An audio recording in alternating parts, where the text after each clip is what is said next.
some of these Russian strikes into places like. Hey, Jill.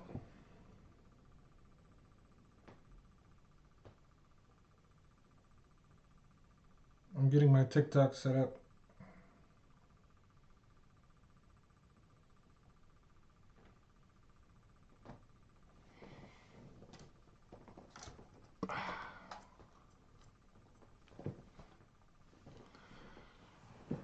May take a minute for people to show up because I didn't start the broadcast until late.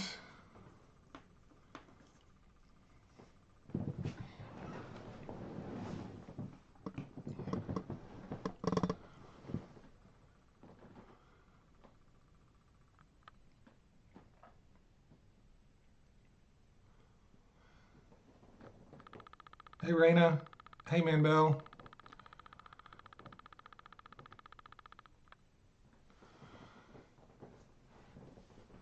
We'll give it a minute and we'll get started. Let some more people come in. Fighting Words Financial. I just popped in to show support. You are a great source of knowledge. Thank you so much for that. I appreciate that. Hi, Len. Hi, Lorianne. Thank you for joining us today, Lori. Jules, Fighting, everyone. Thank you so much. Hi, Sarcastic Sister. Good to see people coming back every day and hanging out with us. That's cool. Hey, Jill. Hello. How are you? I'm all right. How are you? I'm good. Man, I had to do all this at the last second. Stefan from Denmark, welcome to the live. Thank you. Thank you so much. Hello, Charles. How are you? How's your day, Jill? It's okay. It's okay. Yeah, it's a good day. It's okay. I mean, it's okay. I Yeah. had to make phone calls today, so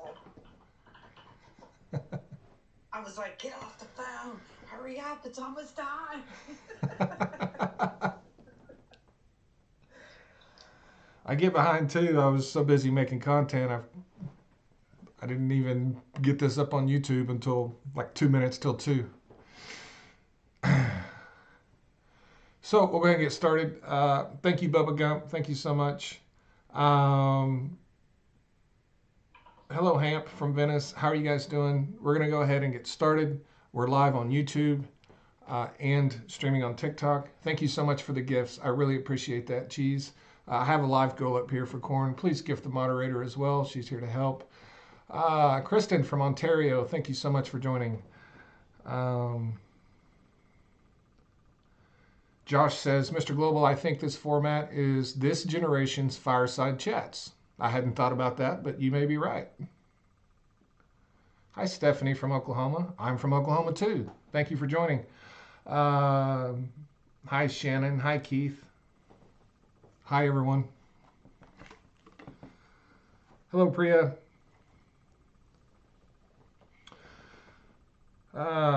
Charlton Zimmerman, why is the oil price per barrel down? It keeps falling. We're going to get into that in just a second.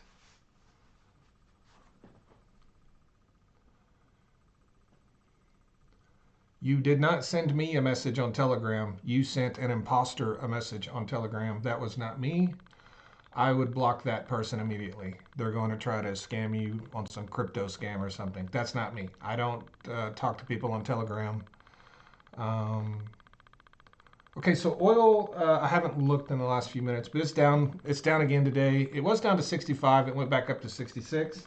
But oil isn't doing anything that we haven't been predicting for the last 12 to 18 months. Oil is doing exactly what we predicted it would do, right? We've been saying for a while that we're moving into a soft market, a bear market.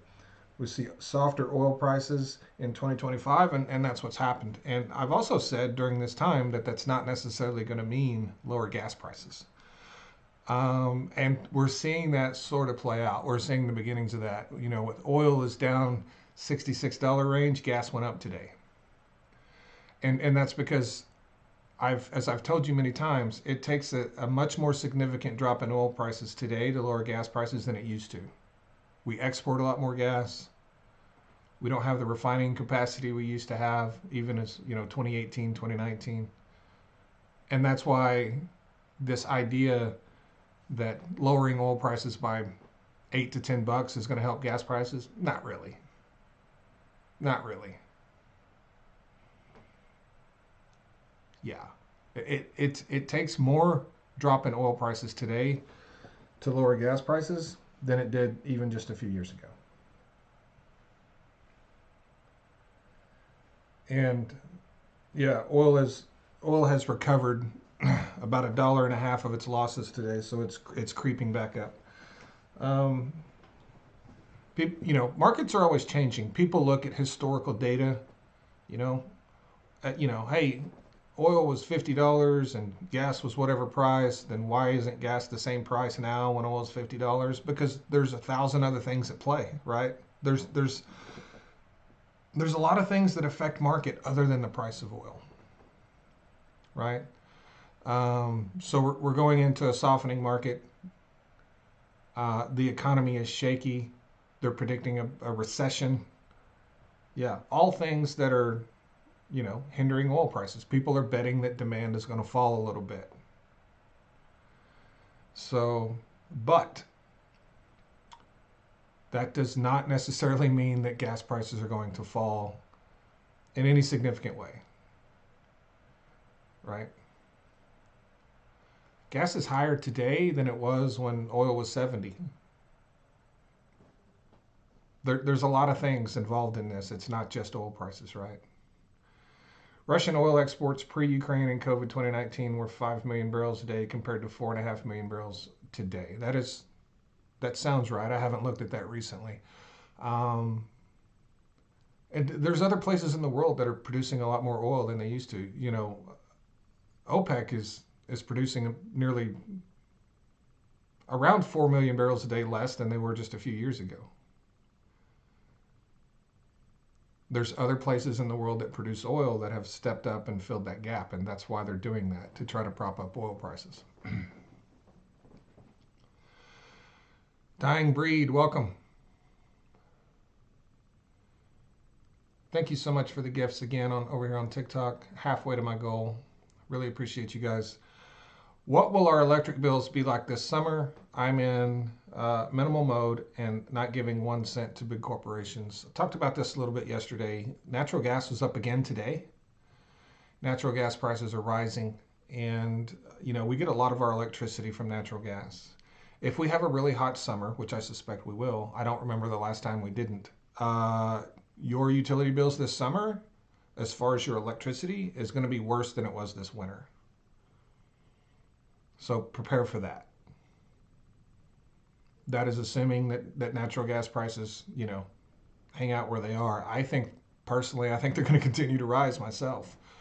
If we continue exporting record amounts of natural gas and we continue producing less than we're using, I don't know what would make them drop. There's nothing. There's not a single thing out there. There's not a single indicator that would point to a possibility of natural gas prices dropping over the long term. I would expect your utility bills to be higher this summer than they were this winter, definitely higher than they were last summer. So prepare for that.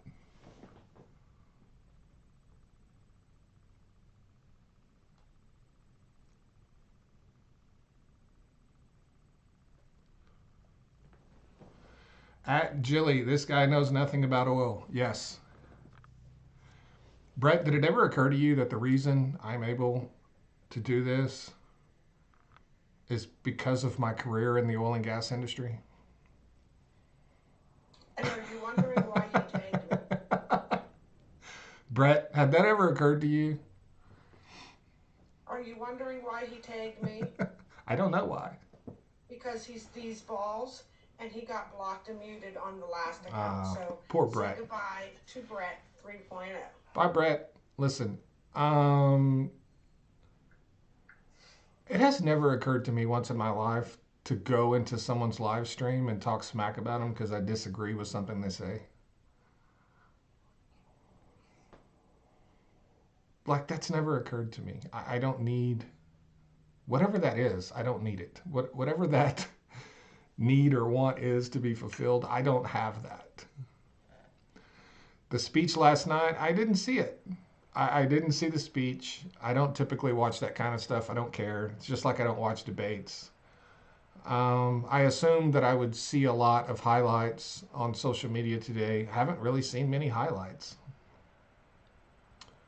I was watching something and went to find a movie, and it was on while I was searching for a movie. So I actually did probably catch maybe 90 seconds of it, but I didn't pay attention. Don't know a lot about what he said. Don't really care. I assume he said the same stuff he always says. He's the best. Everyone else sucks. That's pretty much it, right? Do you think coal may have an uptick due to natural gas pricing? It could.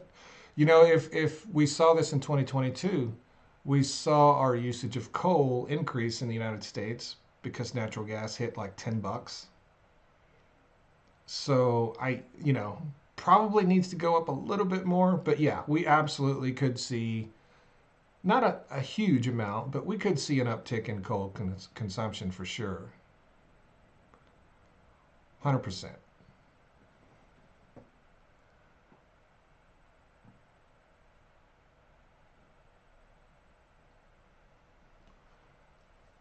Thank you for the gifts. Does Saudi Arabia still own one of the largest oil refineries? Yes, they own the largest oil refinery in the United States, Saudi Aramco. It's the refinery in Freeport. Yes.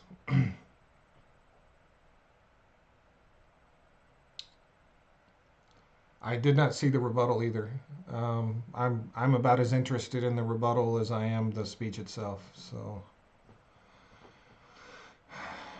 are you predicting a recession with lower GDP projections? I'm not predicting a recession. The Fed is predicting a recession.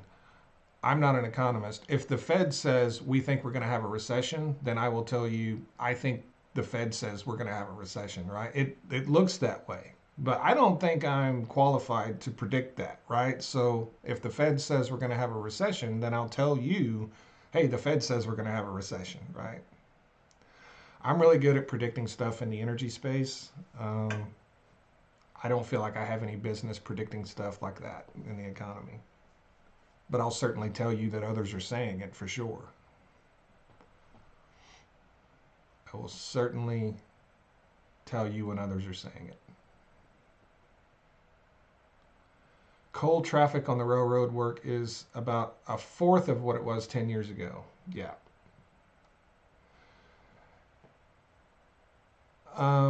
Natural gas really hurt coal. The advent of natural gas and the wide use of it for electricity generation has really done a lot of damage to coal. So,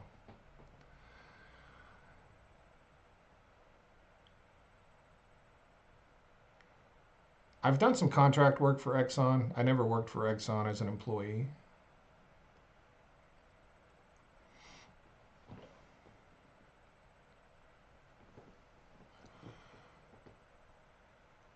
What are your thoughts on Canada possibly building more pipelines to distribute more oil to Asia? My personal opinion, I think they need to do it. Whether they will or not is up to Canada, right? Canada has to go through all the rigmarole that we do as well with the politics. I think they absolutely should, Not that my opinion matters on what Canada should do, that's their own country, but I would, if I was a leader in Canada, I would be pushing that because it's obvious that the United States is not a reliable trading partner. It's obvious.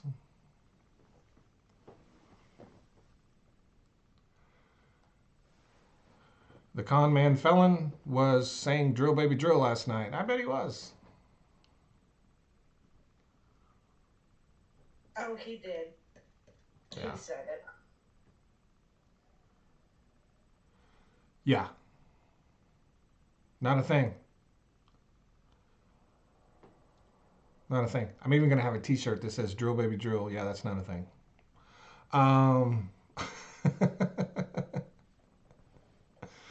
Thank you, Peter. Peter says my opinion matters because it's reasoned. I appreciate that. Is fracking sand a special kind of sand? That depends, okay? The vast majority is not. It's just sand, right? Um, most of it is 100 mesh in size, or maybe 20, 40, or 30, 50. But they also have synthetic sands. Yeah, they have ceramics. They have all kinds of stuff. They have stuff that's coated with additives. But the vast majority of sand used in fracking is just sand. Yeah, it's just sand. A lot of it's nothing special.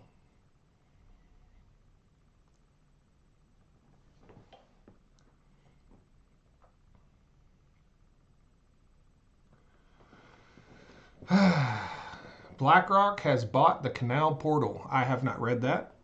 It's not surprising. Have they bought it, or is it just something they're talking about? Typically, when people start talking about things, you know, people jump to it's already been bought.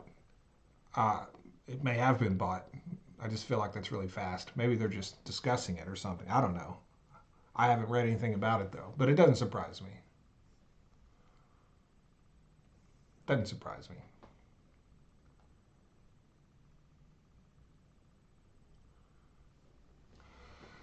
Well, and I'm going to post a piece of content later about that because, you know, there's a lot of hate for Canada out there right now. And this is more of a symptom of, you know, a lot of people say Republicans are in a cult and all this kind of stuff. All of this hate towards Canada is completely manufactured by Donald Trump, for one. But another thing these people don't realize is that Donald Trump doesn't hate Canada at all. He doesn't even have a problem with Canada. People still fail to see the negotiation tactics of Donald Trump. He says a bunch of shit to piss people off, to throw them off their game, to negotiate things. He doesn't really have a problem with Canada. He just runs his mouth. It's the way he negotiates. He's a terrible negotiator. But this is all just part of his spiel. He doesn't even believe any of the things he says about Canada. But the problem with that is now you have all these sheep, all of these followers who are literally tied to his hip, suddenly just hating Canada for no reason. Because Donald Trump said something about Canada. It's so weak. It's so stupid. Like, can you not see what he's doing? He likes to get a rise out of people. He likes to call them out on a public forum. That's part of his negotiation tactic. That's just, you know, he's an ass. But he's and he knows that's the thing. He knows when he does that his followers will do that, right? But if Donald Trump were to tell you the truth about what he thinks about Canada, it wouldn't be any of the things he says. You have to understand how completely full of shit he is and his negotiation style. It's all negotiation shit. But people in America are genuinely hating Canada because they think Donald Trump doesn't like Canada.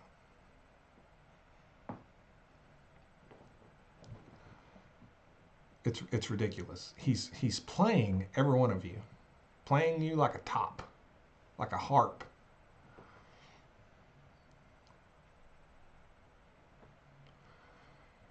How do American citizens contribute to the national debt? It's like they owe private companies in the country money, so they contribute that to national debt.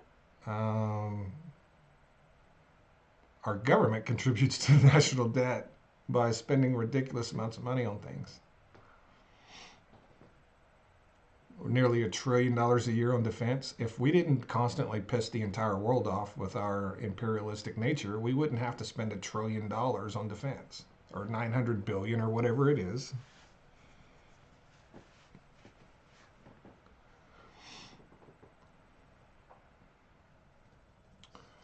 America first is becoming America alone. Well, and you know, that's what Donald Trump wants. He wants America alone. He loves isolationism. That's what he believes.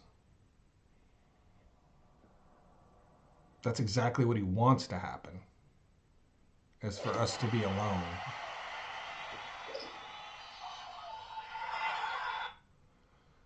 Thank you so much for the gifts. Yeah, and I'll set a new goal.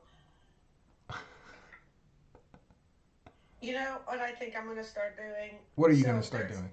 I like certain snacks, right? And a lot of times it runs out at my local store, any of my stores. Like they'll, if they can't get it at Walmart, they'll go somewhere. So it runs out everywhere around me. And I think I'm just, next time I want a snack and I get on a kick of a certain snack, I'm just going to put a post that says, Donald Trump hates this, right? And then this way, all my red area, that snack will be at the store for me to buy. Yeah, that's a good idea. I think I'm going to start doing that because I'm in a very red area. And if I say it, they'll all start saying it, and then nobody will buy that snack, and I'll have it all to myself. Yeah. You just got to say Donald Trump doesn't like something, and then there'll be plenty for you to go around, right? Yes. I think that's a very good plan, and I'm going to start doing it. You should. Donald Trump hates Reese's. Right. I was thinking that same damn thing, right? Donald Trump hates Reese's. Do I see oil and gas companies filing for bankruptcy? I really don't, not at this point. You have to keep in mind natural gas prices are rising, which is offsetting any loss in oil production sales. It will largely depend on how heavily weighted companies are. When you have an oil company, you want a good balance of oil and natural gas, right? You want to balance that. You don't want to be too heavily weighted towards one thing. But when prices of one commodity are high and prices of the other commodity are low, like right now, being a pure natural gas player is really good. But there's also times when it's really bad, when natural gas prices are low. So we're not anywhere near companies filing for bankruptcy yet. That's not. We're a long ways from that. So, not that concerned about bankruptcies at this point. I had a comment up here that I wanted to respond to. I can't remember. Donald Trump backed off of auto export tariffs today. Yeah, he's going to be backing off of all of this stuff every day as we move forward. That's what he's always done. That's why, a couple of weeks ago, I was telling you guys, hey, we've been through all this. It wasn't that big of a deal. This is what happened the last time. He made a bunch of threats and, a bunch of tariffs, and then he quickly backed off of all of it. Because, I really think Canada saw all this coming. They've dealt with him before. This is nothing new. If you look at Donald Trump's patterns historically, they always repeat themselves. And people really get themselves worked up over the tariffs, and I haven't that much, right? I've been like, hey, don't worry about it. Like, we've been through this. This is what we're going to see. We're going to see a bunch of bluster. We're going to see a bunch of talk, a bunch of saber rattling. But when it's all said and done, it's all going to, he's going to back off most of this stuff. He always has. He always has. And so I'm not that super concerned about it. I'm a little more frustrated at a lot of the hate towards Canada. Americans in this country over the last 10 years have found reasons to hate a lot of different people, and all of them was because Donald Trump told them to. You remember when we were supposed to hate the Asians? Remember that? When we were supposed to hate the Asians for COVID? What about the Haitians? Remember when we were supposed to hate the Haitians? We had to hate the Haitians because they were eating our cats and dogs. When we had to hate immigrants, now it's Canadians and Hispanic people. There's always someone to hate when you're a conservative. I don't roll that way.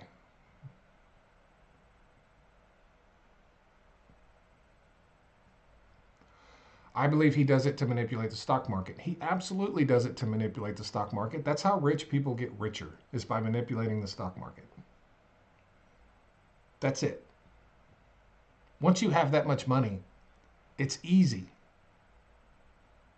Make an announcement, pick up the phone, say something, make a quick couple of $1,000,000, do it again the next day. It's easy.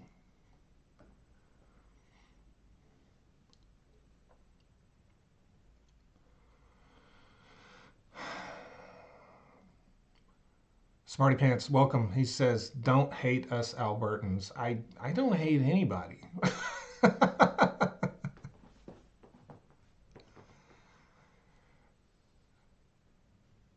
I mean, my worst interaction ever with a Canadian was probably better than my average interaction with Americans. I don't.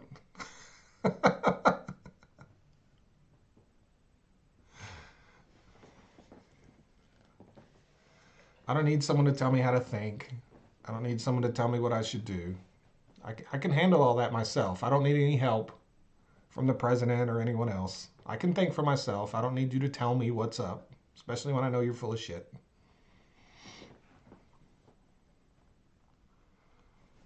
That's just me. Do I think Trump will be elected in 28? I don't think he'll be alive in 28, so no.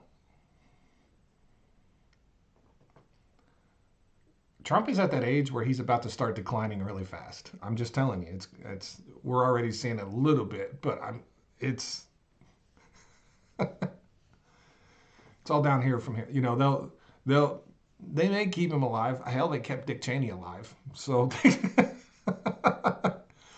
no, I'm not too concerned about Trump in 28. Look at him now and imagine what that person's going to look like in 4 years.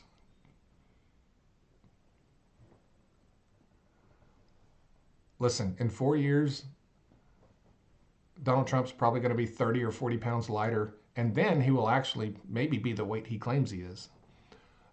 He's probably going to be 2 inches shorter. He's going to be hunched over. We're going to watch his biological degradation in real time. It's going to happen. You know, it's age. He's old. He's not getting, he's no spring chicken.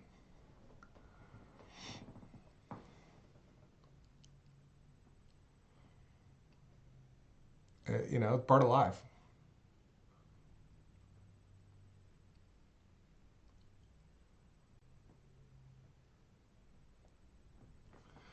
You shouldn't even be in here with your liberal hate. Really? Are you talking to me? He's watching YouTube. Is this on TikTok? Yep, I found him. That's at Gen X Rising. He just likes to get, he's like Trump. He likes hate.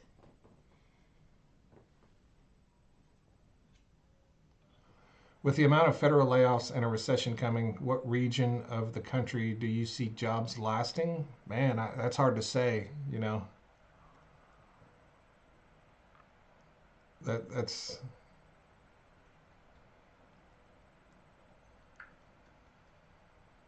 that's hard to say.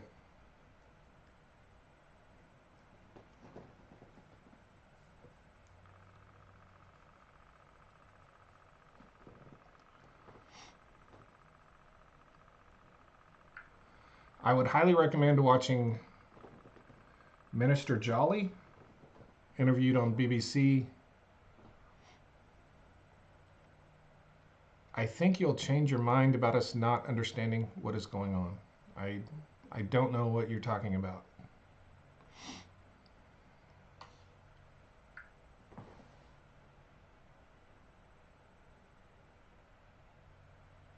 Thank you, Hannah. Florida is toast because we have an economy that is built on tourism.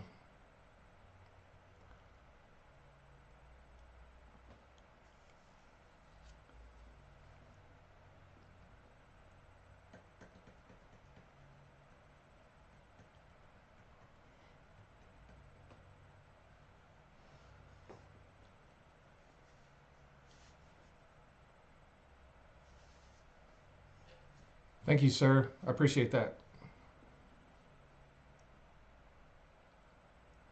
Yeah, Vance is a little strange, for sure.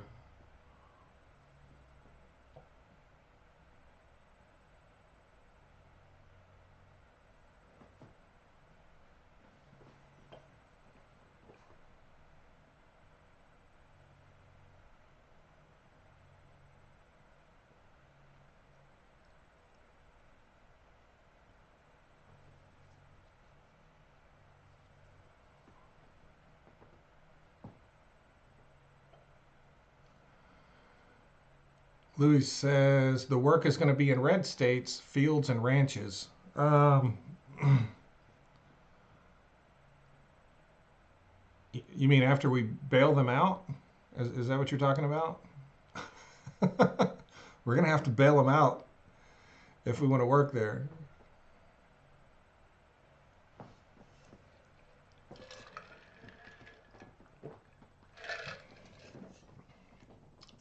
Canada's targeting those ranches, those farmers, and I don't blame them.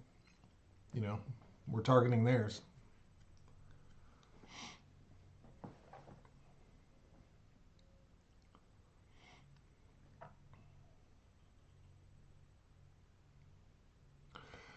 Prediction for home heating oil in the Northeast. Oh, it should start dropping. You know, we're moving into spring. It's going to start dropping. It's very seasonal, just like all other fuels are seasonal, right? But home heating oil will likely be dropping as demand for it drops.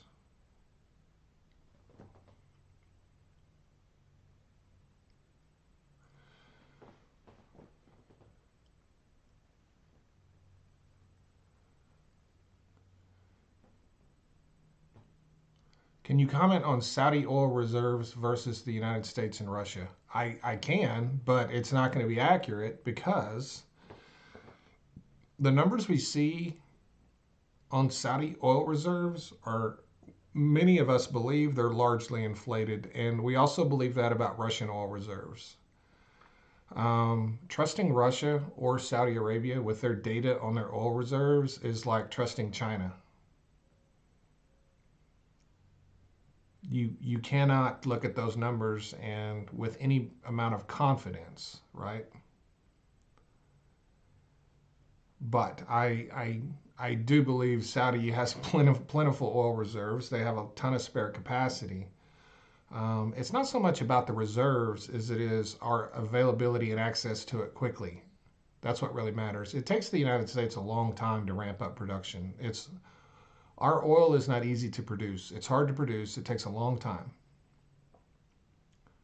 Saudi Arabia can do it in a day or 2 days, right? So their access to the market, their capability to increase production rapidly matters a lot more than their overall reserves, right?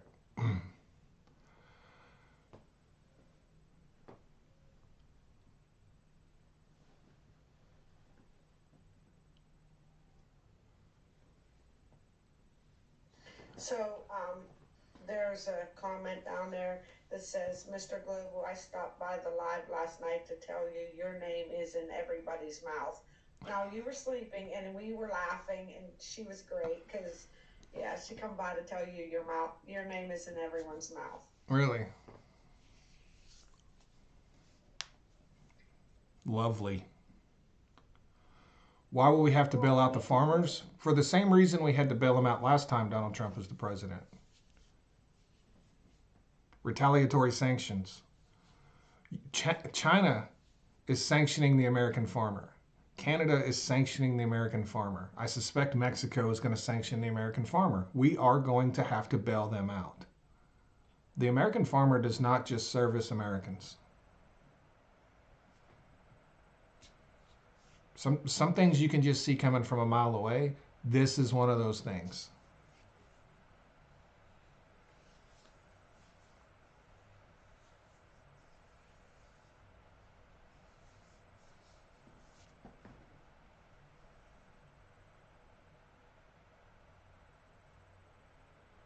We are going to have to bail out the farmer. If you don't believe me, ask Will Westmoreland. Ask a farmer. I thought the Global and Jilly's Live was a fake. Do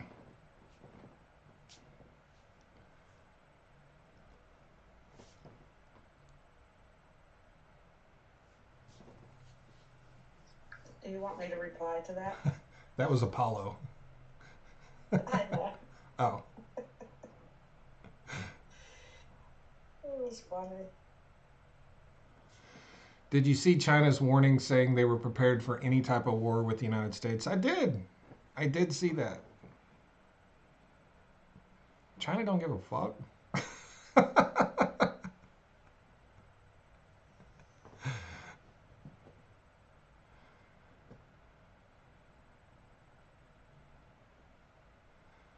Aluminum is going to be way more painful than people realize. That's true.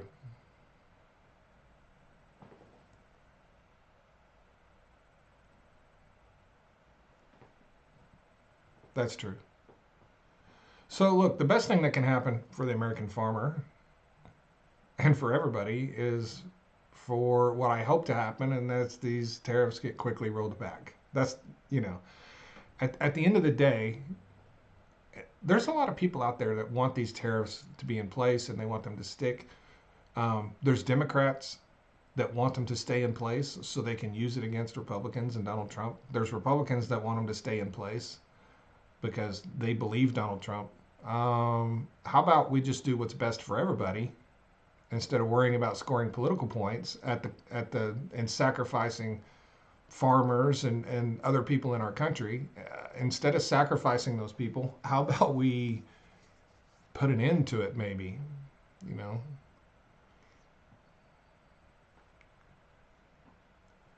You want something bad to happen to score political points against your opponent. That makes no sense to me. I don't want anything bad to happen. I don't want us to go into a recession. I don't want these tariffs. I don't want what's happening, regardless of who's at fault. Right? Exactly, Tim. Exactly. In the end, the little guy always gets screwed. You can't be a fan of the little guy and want people to get hurt to score points against your political opponent, because those points aren't going to matter on election day. They're not going to matter. People look at polls today and act like it's, oh, look at the polls. Donald Trump's down in the polls. Who gives a shit if Donald Trump's down in the polls? Does that mean a hill of beans? He's still in power. He still has control. It's not going to change the next election coming. It doesn't matter. Presidential polls are like college football rankings. They don't mean jack shit. The only thing that matters is who wins the last game. It's the only thing that matters. That's all. That's all that matters. I didn't care about polls when Biden was the president. I don't care about polls no matter who the president is. They don't matter. It doesn't mean jack shit. It means nothing.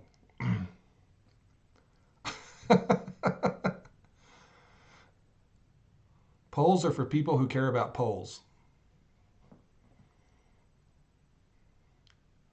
A poll never helped someone feed their family or pay their bills. A poll never did anything for anybody.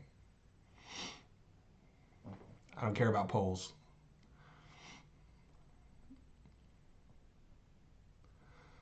Jeff says, Politics 101, do the unpopular stuff up front. That's true. Hi, Anthony. Yes, we have tariffs on oil too.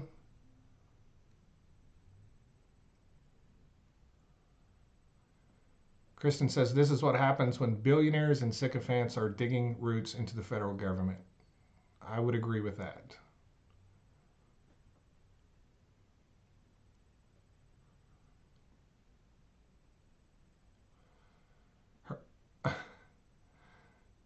Heard a farmer in Washington state crying, has no one to pick his apples and grapes.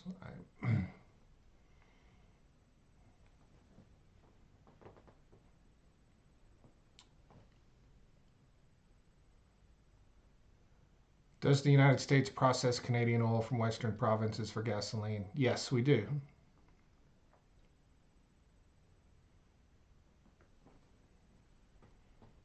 Yes, we do.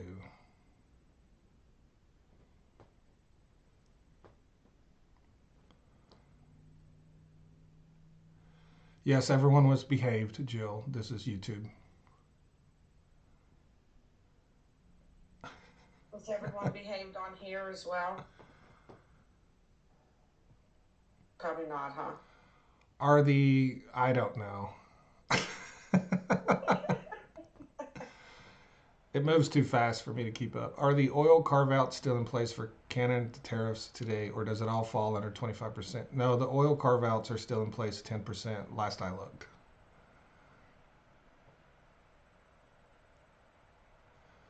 Putin said if Trump is a threat, he'll return the favor. I wouldn't listen to Vladimir Putin either. He likes to issue threats all the time.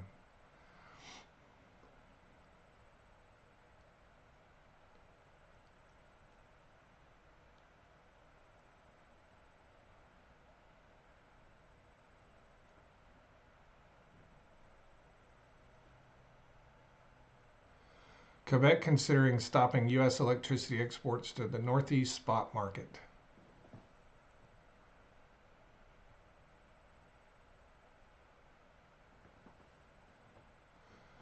I still don't think it'll happen, but we'll see.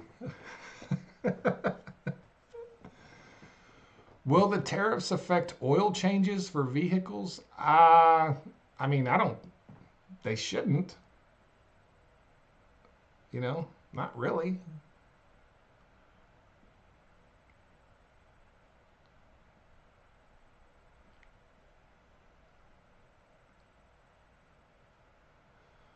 So, what was the big news last night from Trump? Does anyone know? Because I didn't watch it and I haven't heard anything. You are correct. He did say there was going to be some huge news, but I haven't heard anything about any news. Do you know what it was, Jill? Did you watch it? Do you know? I did watch some of it, most of it anyway, but I didn't see any big news. I don't know what he was talking about.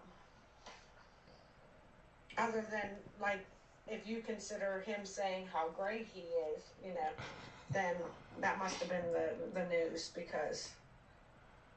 Well, he said he was going to make a big announcement and everyone was going to be shocked. A lot of people were speculating he was going to announce we were pulling out of NATO.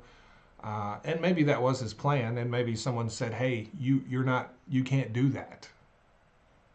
The president of the United States cannot unilaterally pull us out of NATO. That's not a thing. So I don't know. I haven't heard that he made any announcements at all. He mentioned something about pulling us out of places and different things like that, but and mostly it's Biden's fault, everything's Biden's fault. He did not mention, the Dow or anything like that. I can't figure out why it's doing so wonderful. Yeah, he did say Elon was in charge of Doge, but I don't think that was his announcement. That was just a slip up because they're arguing in court that he's not.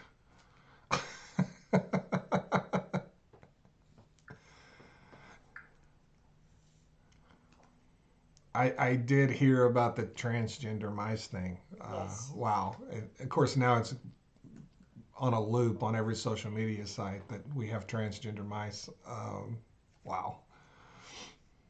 And he used a lot of people last night, especially that kid. He used them for, gain, I guess. I don't know. Yeah, that's pretty typical of all politicians, though. But it was pretty gross. How much does it cost for Saudi Arabia to produce a barrel of oil? About $4. About $4. They won't tell you that, but that's what it costs.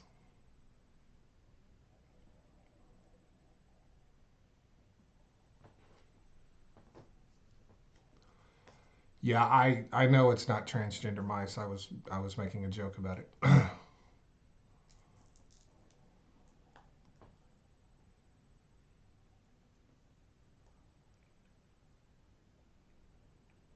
So King said, yes, giving a sick kid the time of his life, so gross. It was gross, dude. That kid had no idea what was going on. And all the while, he canceled research on cancer while this kid had cancer, right? Yeah, that's sick. It's fucking sick.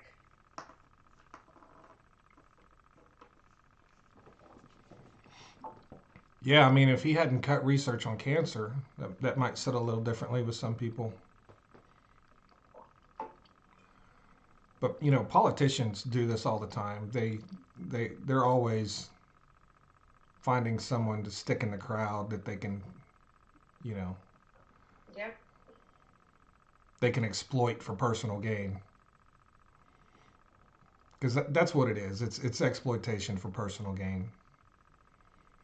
Using them as prop. Yep. It's gross.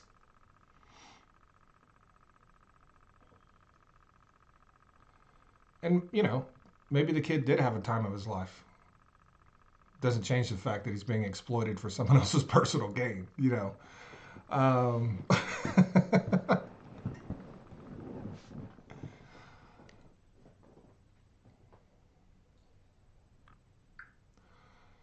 AP, low energy prices sting Aramco profits and squeeze the Saudi kingdom's development plans.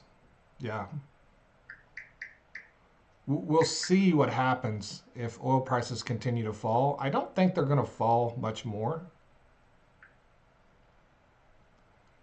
But if they do continue, you know, a slide to maybe 60,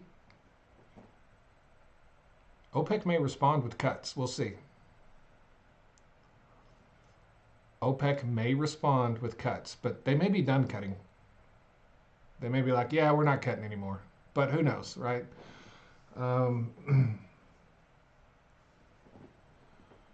One of the things that is happening that OPEC looks at when they're trying to make these kind of decisions is what are other big oil producing nations, you know, what do their investments look like for future production? And, you know, investments in the United States in oil and gas are declining. CapExes are being reduced. There's a big pullback in the United States. That could contribute to OPEC saying, yeah, maybe we won't reverse that 3-year-old production cut. Or maybe we'll cut even more, right? There's other things happening around the world. Guyana, a lot of drilling activity offshore. Guyana.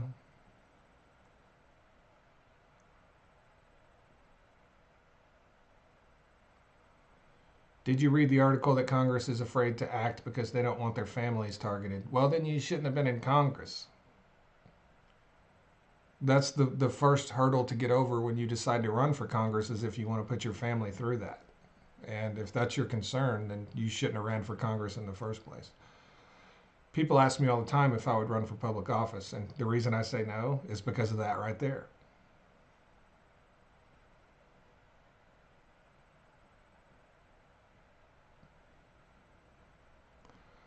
Are the smaller countries of OPEC already hurting from low production limits? A little bit, yes. A little bit, yes. Thank you so much for the gifts.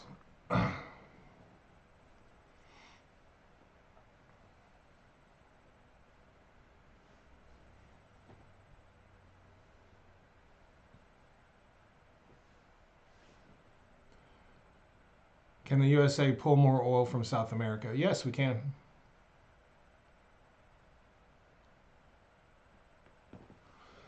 RFK Jr. now says cod liver oil replaces vaccines. Wow. All this time. All this time and money and research. We could have just had some cod liver oil.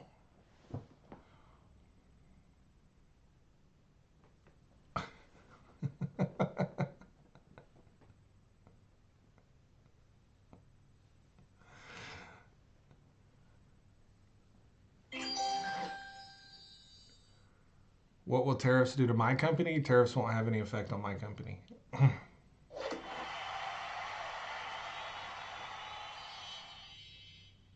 Thank you guys so much for that.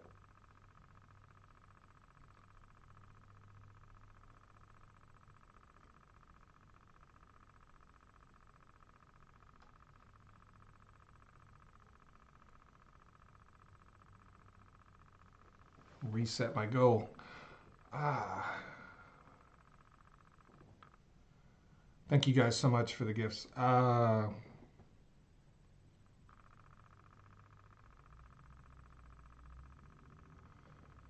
Where's the cod? I don't know. Out in the ocean, I guess.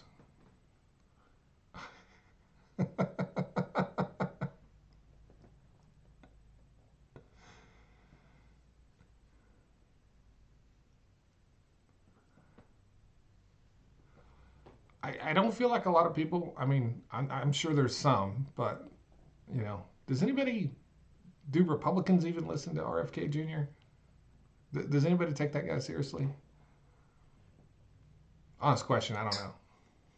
So no one takes him seriously except for the anti-vaxxers. And he turned on them. He turned on them.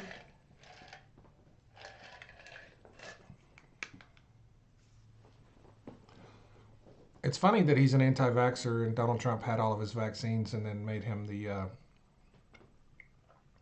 Secretary of Health and Human Services. Mm-hmm. Yeah. And now he's telling people to get vaccinated. It's fucking blah.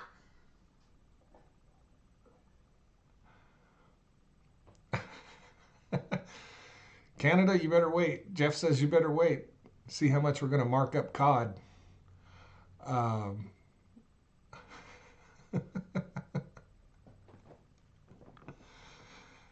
a related story, cod prices just went through the roof. CNN, tariffs on cars from Mexico and Canada delayed by 1 month. Yeah, I'm sure they were. I'm sure they were.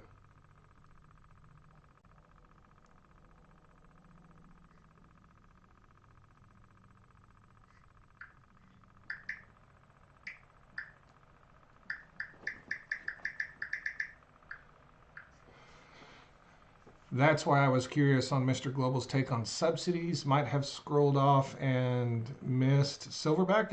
If you don't mind asking me that again, I've been having a bit of difficulty keeping up with all the questions. If you'll ask me that again, I'll address it for sure. I can talk about subsidies for days. So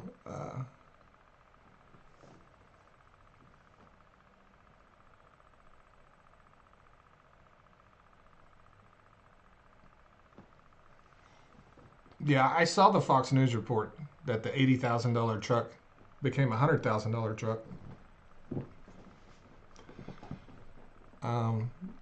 Considering that was on Fox News, I wonder if that had anything to do with it. Like, I guess, wow, look at that. Wild. Thank you. Thank you for the dragon.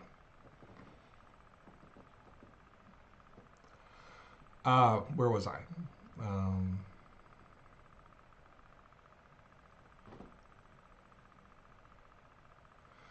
What is your view on government subsidies for oil companies? Jon Stewart recently indicated that if we wanted to save us money, let's remove the $3 billion in subsidies for oil companies given their profits. Okay, so here's the truth about oil subsidies in the United States. The vast majority of oil subsidies in the United States go to working people.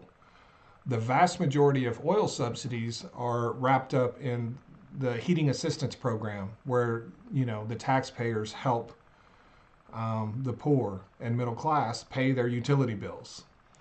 That's the vast majority of oil and gas subsidies. That's why they're never going to get rid of them. Now, conversely, and you can go Google this, the vast majority of subsidies to the renewable sector go to multi-billion-dollar corporations. You can get rid of oil and gas subsidies, right? You can get rid of it. Likely won't hurt the oil and gas industry much. It's going to hurt a lot of poor people. I don't know why they tied those subsidies to poor people, but they did. If you get rid of renewable energy subsidies, it's going to cause massive damage to the renewable industry. It won't cause that much damage to oil and gas industry because we're so reliant on it, and so, but that's the truth of it, right? in addition to that, the oil and gas industry, for every dollar in subsidies that's considered to be an oil and gas subsidy, about what is it? About $40 is returned, right? So to the U.S. Treasury. Now, would a great deal of that money still be returned without the subsidies? I'm sure it would. I'm sure it would. I personally, I don't need any oil and gas subsidies. If you want to take them away, take them away. But the other companies need them, but I don't. But that being said, just understand what you're taking away. Probably, I don't know the exact number. It's somewhere between 70 and 80% of oil and gas subsidies are home heating assistance for the poor that are classified as oil and gas subsidies. So keep that in mind. That's pretty much it when it comes to subsidies.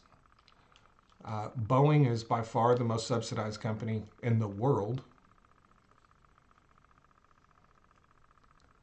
Boeing gets more subsidies in a year than entire industries get, not just the oil and gas industry, but a lot of industries get. Amazon, Tesla, hell, Facebook. Huge subsidies, right?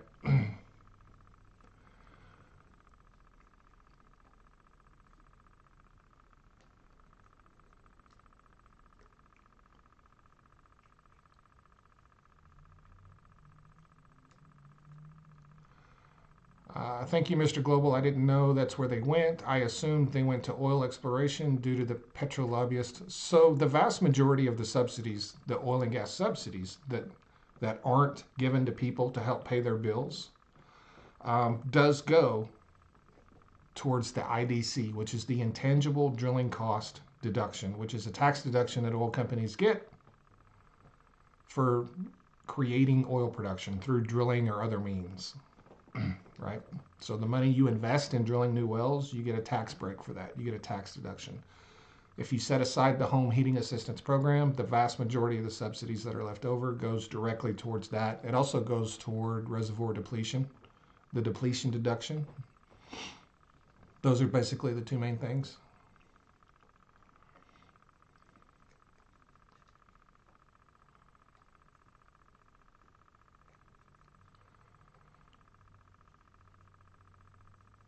Is ethanol still subsidized in the United States? Absolutely. It's a huge subsidy. Ethanol is a huge subsidy. We spend billions of dollars a year on ethanol and subsidies.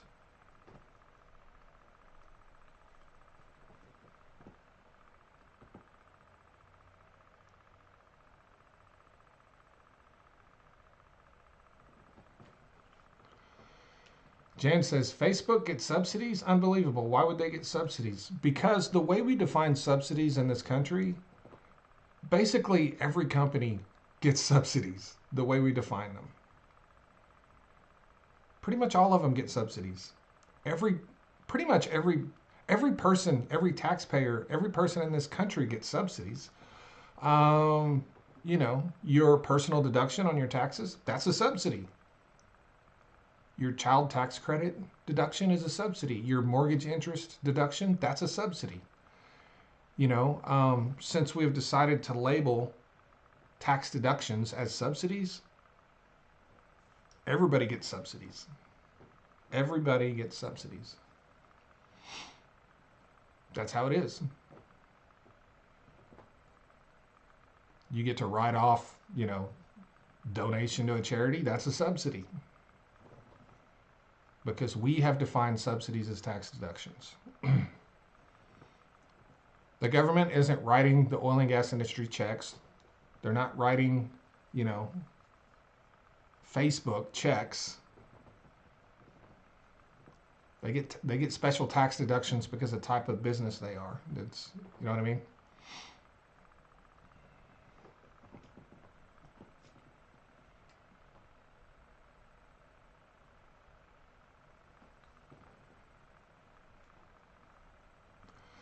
How do you feel about the administration stopping Russian cyber threat investigations? if it's true, so here's the thing. If it's true, I think it was part of the negotiation for peace talks. But you also have to understand, we don't know for certain if it's true. We don't know for certain if it's true. Could be true, might not be true. Could we say we're doing that to throw Russia off? Or is it actually true and it was part of a, moving peace talks forward? I don't know. You know what I mean? I don't know. There's a lot of things that our government does that we don't know about, and there's a lot of things that our government does that frankly we don't need to know about. But you have to take all these stories with sort of a grain of salt. You know what I mean? Because you don't really know what's happening behind the scenes in the background. If it's true, I absolutely would not support it. Like, if it's true, I think it's crazy. But do we really know if it's true? I don't know. A lot of people in the United States think that they should know every single thing our government does. I don't think we should. I think our government has secrets, and I think they need to have secrets for a reason. And I think it's better for everyone that everyone doesn't know everything we're doing, right? But that's just me. So it was Pete Hegseth who ordered the halt to cyber operations against Russia. That's what they're saying. Yeah, I know that's what's being reported. Right. No, I know what you're saying too. I was just letting you know it was And you it could be 1,000% true, but it could also be a ploy. It could be a scam. It could be, there's stuff going on behind the scenes we don't know about. If it's true, I think it's nuts. Right? Yeah. If you dig a little further into that, it appears that Europe was actually doing most of that anyway for Ukraine. So I guess we'll just see what happens, right? If nothing comes of it, we'll know, right? If this is something to be concerned about, then something will come of it and we'll find out for sure. That's true.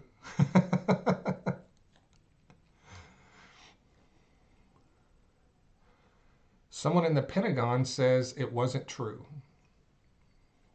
I don't know. I don't know. I wouldn't be shocked if it was, and I wouldn't be shocked if it wasn't. So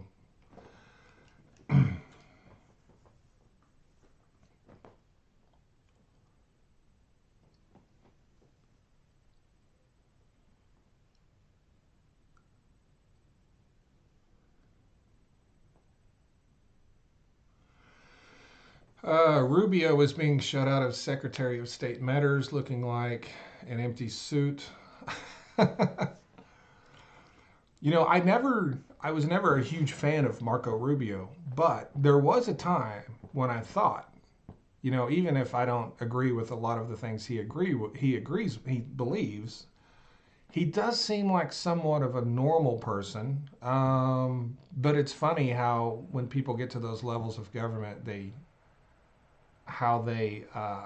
latch on to the hip of their leader.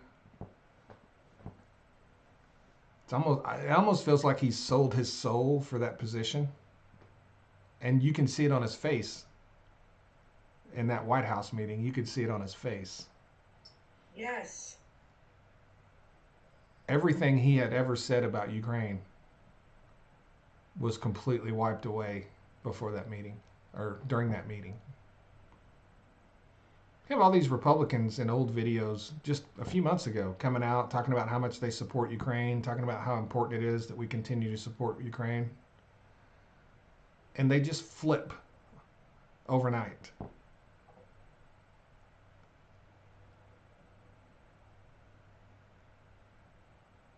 And what is that a sign of? That's a sign that voters are going to make you pay. Voters are going to make you pay if you go against the king. And they don't have the courage to stand up. Dude, he did sink in that couch. That couch looked like quicksand.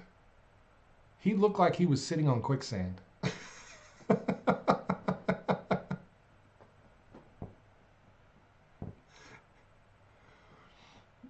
But not even, like, set aside the Ukraine stuff.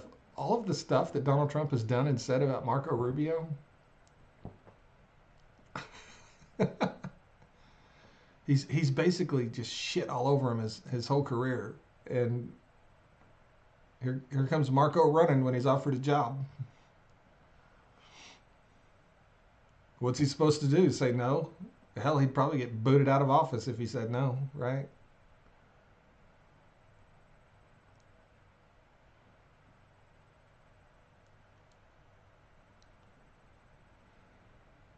You know, I don't care if you're a Republican or a Democrat.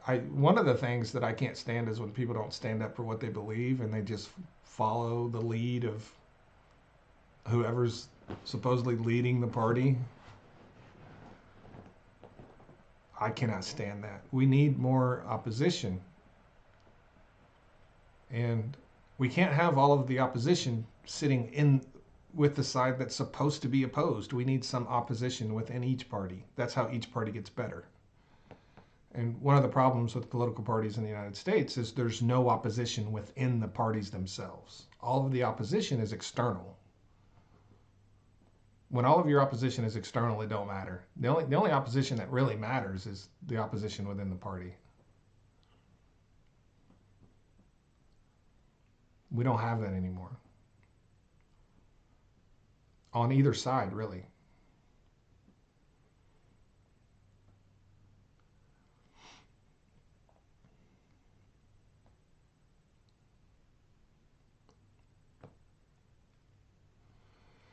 Yeah, that's true.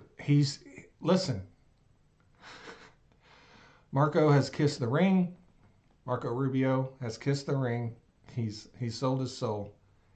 And what he's going to get returned in that, he's going to get fired by Donald Trump. That's exactly what's going to happen because Donald Trump has fired everybody. Is there anybody Donald Trump has not fired? That was a comment on TikTok.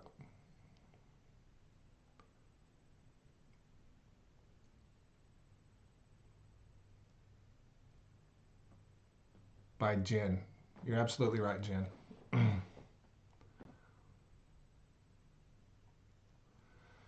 Did you hear about the congressman that passed away after the speech? I did not.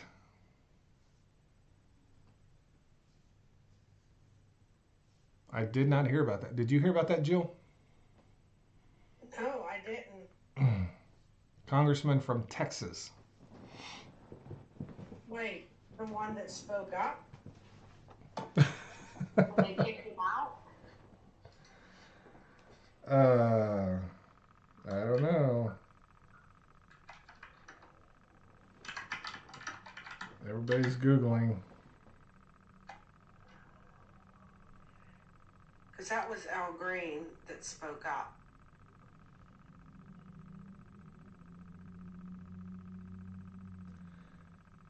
Sylvester Turner, former mayor of Houston, died suddenly after the speech, 2 months after taking office, 70 years old. Okay, that wasn't him then. Okay.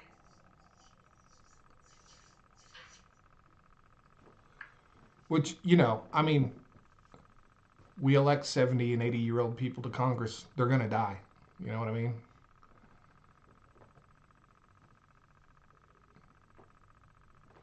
Yeah, they're going to die. That's a thing.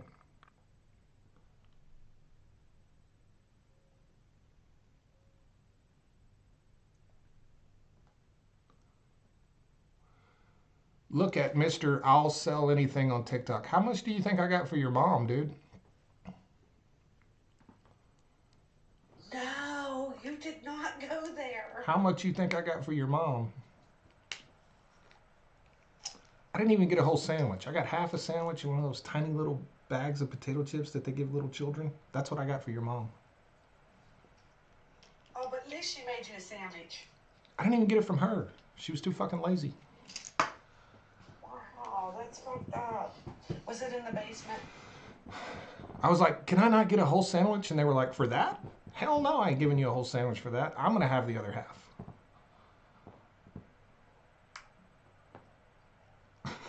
Oh my God. Yeah. Now I gotta find that comment so I can block that Yeah. person. He's got 2 followers. One of them is his mom, and the other is the other half of that sandwich.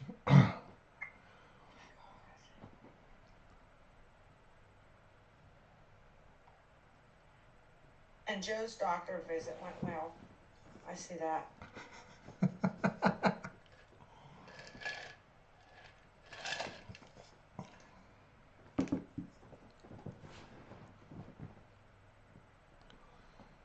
Dude is sitting in his mom's basement wearing Trump's sneakers and a MAGA hat.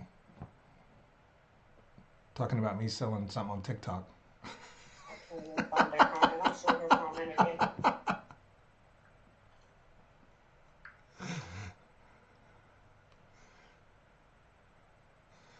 Your lack of self-awareness is the largest thing in this stream right now.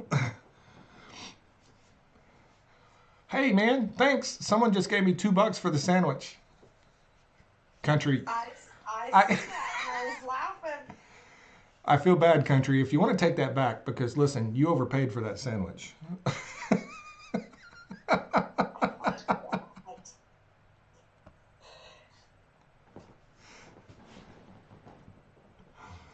Oh man. T-shirts are coming along well. New designs I was making last night. I've had some issues publishing them to the store, but they're coming along well. I got the first samples of the T-shirts in, and they just, I mean, they were okay, but I don't, if I make something that people want to buy, I want it to be something good. I want it to be a decent product, and so the first samples I ordered just didn't do it for me. So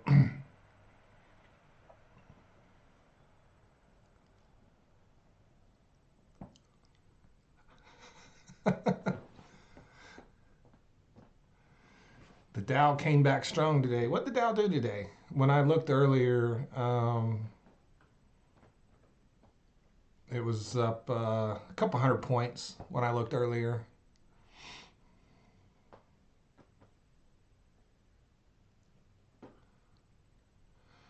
I like a soft t-shirt. It really wasn't the t-shirts, it was the design. Yeah, the t-shirts are good, the design just wasn't great.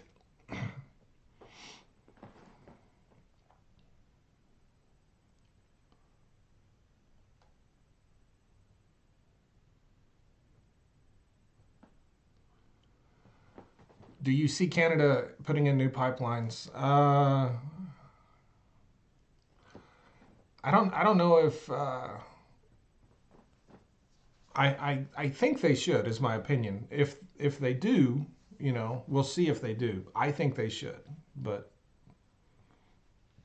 to predict what politicians are going to do is kind of tough, especially in Canada, where I don't have a long history of understanding how those politicians in Canada operate. I've learned most of what I know about Canadian politicians since Donald Trump took office, with all of this back and forth. It's pretty easy to predict what Donald Trump will do. It's not easy to predict what politicians in California or Canada will do. I'm sure people in Canada know very well, how their politicians will respond to this and if they'll react. But I personally think they should. Even if this wasn't happening, they should. You should never be reliant on one trading partner for that much of your products, for that much of your trade. So I think they should diversify regardless of who the president is or anything. They should.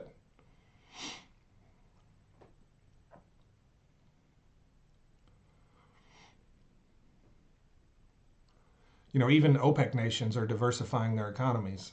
There's is typically something you do before the train wreck happens, right? It's typically something you're like, hey, this is something we need to do. But I think politics in Canada may be a lot like the United States. There's a lot of opposition. There's a lot of discussions about climate and what they should or shouldn't do. Um, if Canada is going to depend on revenue from fossil fuels, they need to be able to sell those fossil fuels to the global market. If they're not going to depend on that, fine. But if that's what you're going to depend on, you need to have access to the market. So,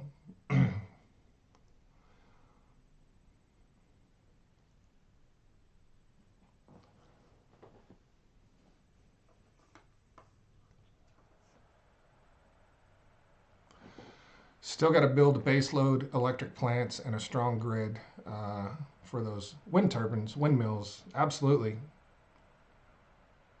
Absolutely.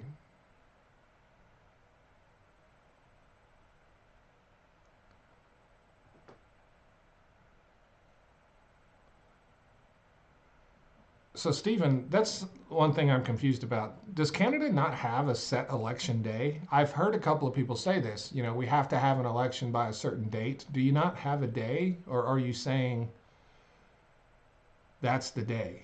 Because that's a little confusing to me.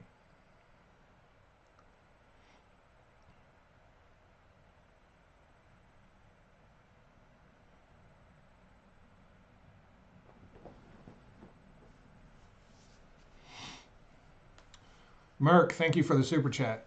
Am I pro or anti-union or a mixed bag?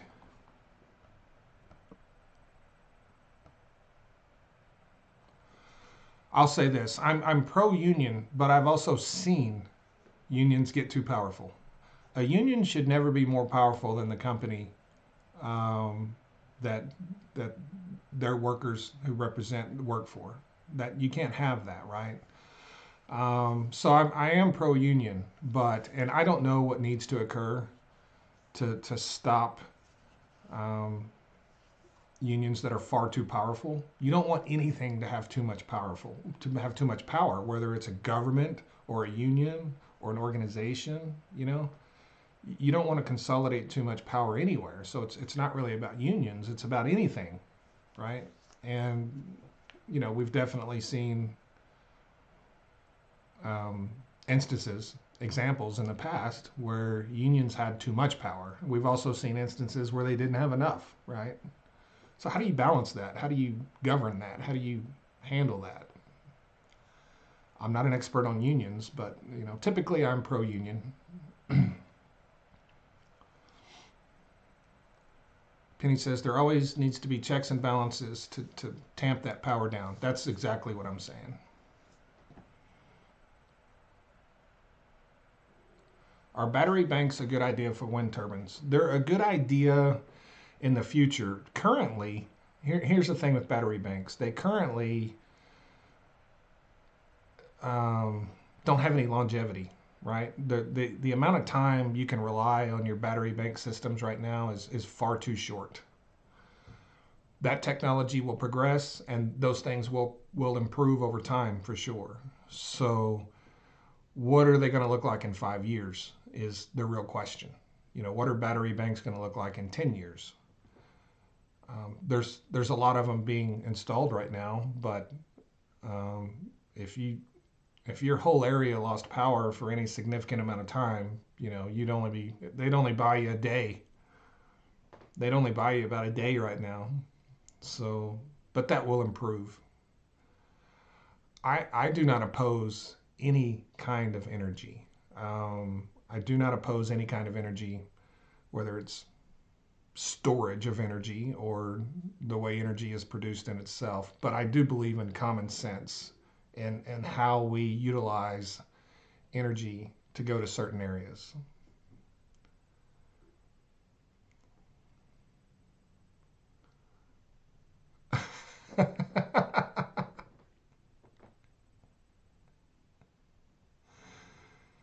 Oh man.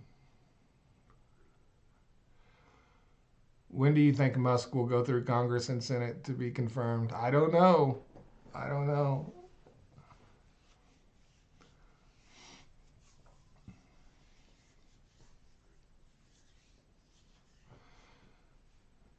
Smarty Pants says wind power is a dead end, far too intermittent. There aren't enough rare earths on the planet to create enough battery banks to make it feasible, in my honest opinion. And so I'm going to follow that up with a stat that came out of the state of Texas. The last 2 years, in 2023 and 24, the state of Texas increased wind energy significantly. I think 23 was a 6% increase in overall energy capacity that they added. 24 was a little bit less. I think it was like 4.5%. Both of those years, they produced less wind energy than they did in 2023. Having more capacity does not deliver more wind energy once you get to a certain point. So there's a line there, right? There's like an axis. Once you have a certain amount of wind energy, adding capacity doesn't provide you any more energy. And that's because you reach a tipping point where it really does matter a lot if the wind is blowing. When you have a little bit, it doesn't matter that much because you have tons of redundancy in place and you have your base load power in place, and you're only relying on wind energy for when you need it, when you can use it.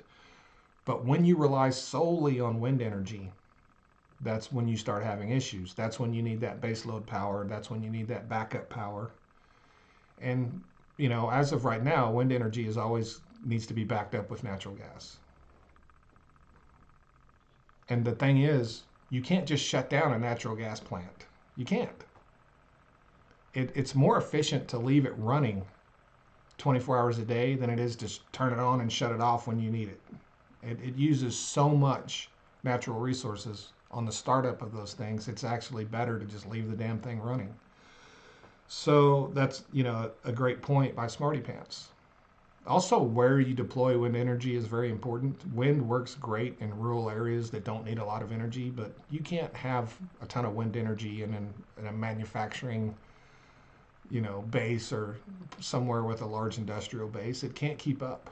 You can't use it for data centers, which is what a lot of our electricity demand is you know, going towards in the coming years.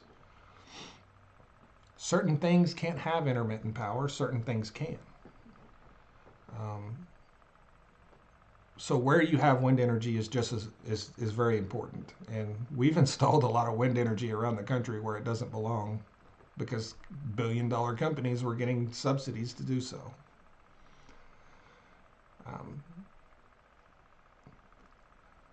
But yeah, that's absolutely true. We're going to need so much energy in the future. We cannot be dismissive of any kind. We really can't. And, you know, I say put the less reliable forms of energy in the places where you don't need it to be reliable. That's where you put it. You don't put it in places where reliability is an absolute must.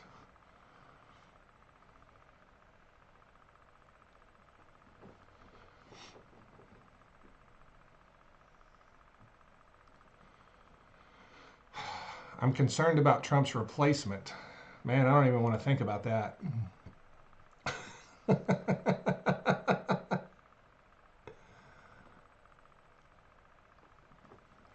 If the U.S. stops getting heavy crude from Canada, where will you import it from and what's the cost? If we stop getting heavy crude from Canada, which by the way, I don't think we are. I don't think that's even in the universe of possibly happening. But we can source that oil from quite a few places. We would most likely get it from OPEC. Since Donald Trump is sitting in the White House, we'd probably get some from Russia. There's Guyana, Africa. There's a lot of places we can source that oil and replace it quickly, right?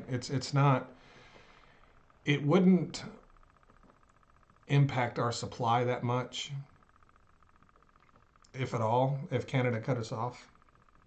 It would definitely hurt those refineries in the upper Midwest a lot. It would hurt those refineries a lot, which could damage our infrastructure and our ability to refine gasoline.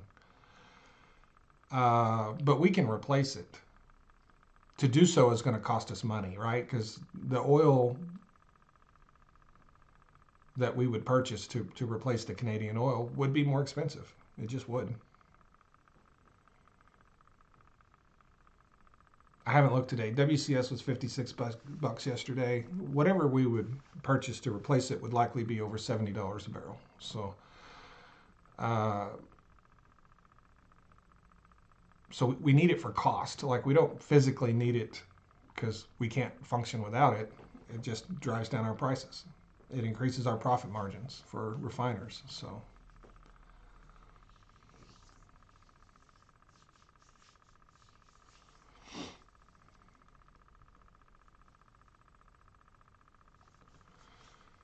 Not in the realm of possibility to stop exporting to the United States. The Hardisty export terminal in Alberta could hold a 2-day backlog of oil. Then what? I agree with that 100%. To stop sending oil to the United States, this is one of those things that would harm Canada much more than the United States.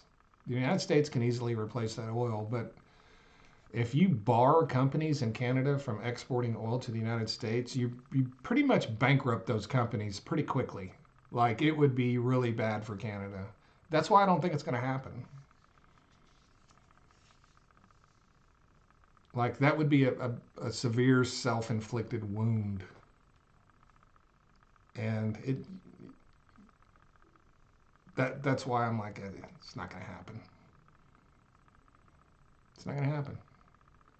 Unless the Canadian government is willing to step up and bail out all of these companies that would go under and all of these people that would lose their jobs. That's what you have to be willing to do if you're going to bar Canadian companies from exporting oil. You have to be willing to bail them out or lose them completely. And they wouldn't likely come back if you did that to them.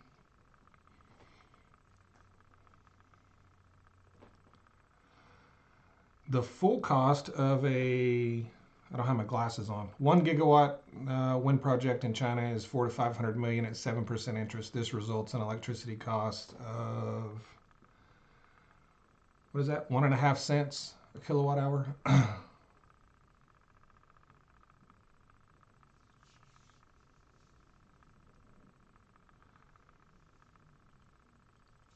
Air Force Base in Maine relies on Canadian diesel jet fuel. Yeah, Maine is. A lot of our states along the northern border and in the northeast corridor, especially Maine, are heavily interwoven with Canada, right? We get a ton of stuff from Canada in those states. Definitely, those states would be largely impacted.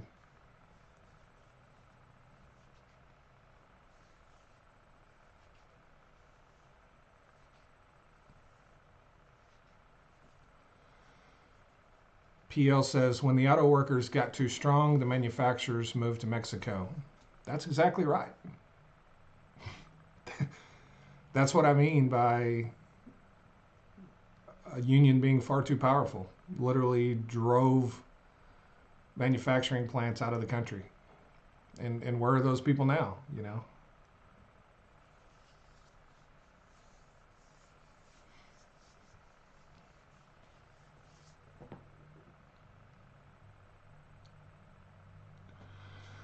I was impressed by how many electric cars are in Reykjavik. Iceland has a lot of EVs. Iceland has a lot of EVs.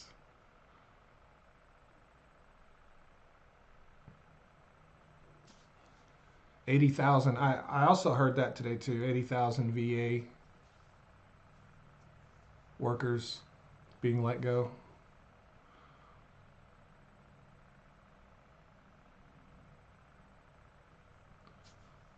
What happened to the shale oil industry? It's alive and kicking, and it's the largest producer of oil and gas in the United States. So nothing really happened to it, not in the United States.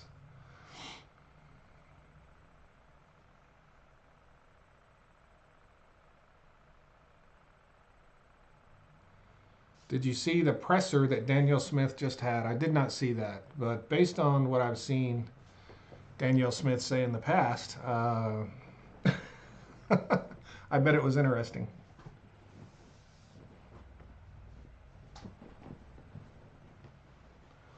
Sean says weak unions wouldn't have saved auto plants. America is at a competitive disadvantage in heavy manufacturing. Um, I would agree with that too, Sean, because the fact of the matter is, for Americans to sustain the quality of life they need, or to just live in this country, people have to earn a certain wage, and have to have a certain wage and a certain amount of benefits and all that stuff. And a lot of Americans can't afford products made in the United States.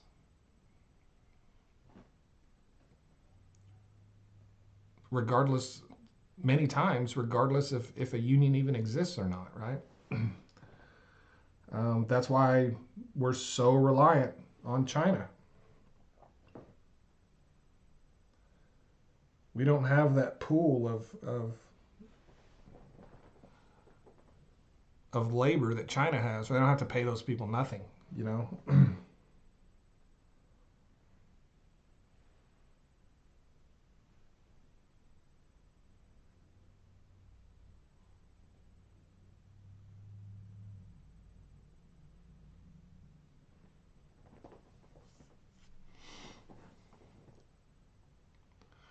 You met Danielle Smith.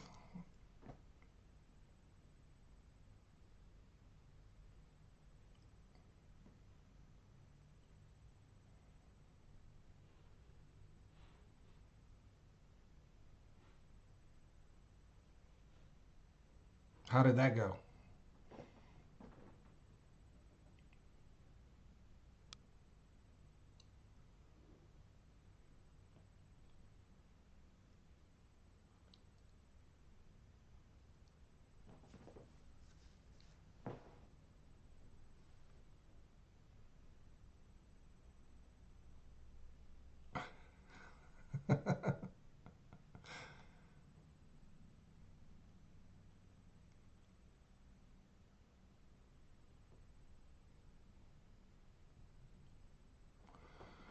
Longtime Canadian Alberta follower, you don't like Danielle? I don't really know much about Danielle other than what people have told me about her.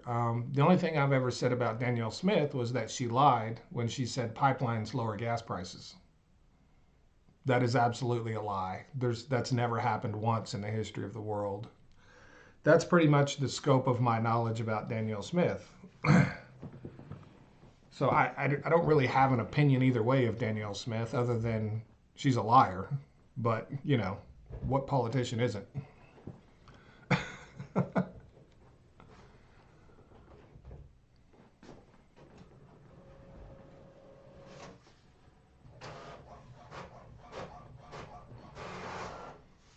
We're printing. Maine sends a ton of lumber from Maine to Canada. Yes.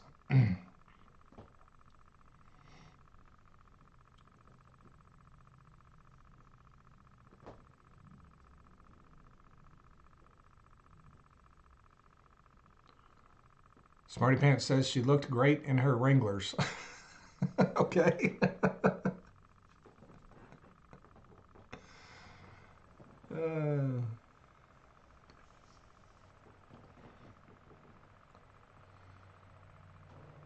Danielle Smith said that today. Did she say pipelines lower prices? Did she say that again today?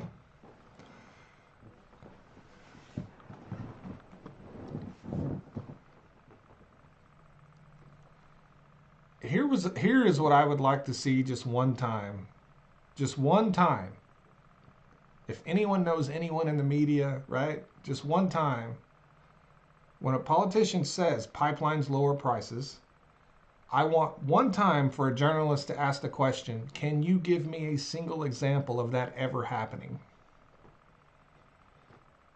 Just somebody in the media ask, can you give me one example of that ever happening?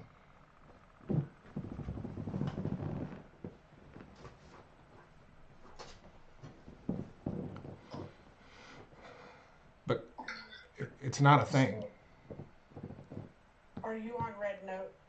Am I on Red Note? No, I'm not on Red Note. I know you're not, but I figured you'd say it to them because they are asking if that's a fake.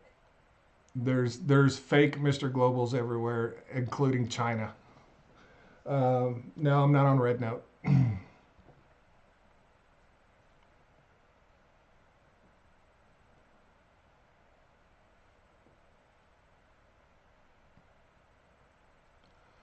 Sean Garver, thank you so much for the super chat, my brother. Thoughts on near-term prospects of renewables? Good investment or nah? So, as I've said many times, I don't like to give investment advice, but if you want to invest in renewables, I would stick with solar. Solar is going to solar is going to do what natural gas did to coal. You know, a lot of people are mostly against wind. You don't hear a ton of pushback against solar. Solar is going to blow wind out of the water. Solar is going to absolutely crush wind. So, you know, if I was going to slide some money into renewables to diversify my portfolio, I would be studying solar companies. That's what I would not even consider investing in wind. I would look at solar. I don't know a single person, analyst, expert of any kind, oil and gas, renewable, you name it.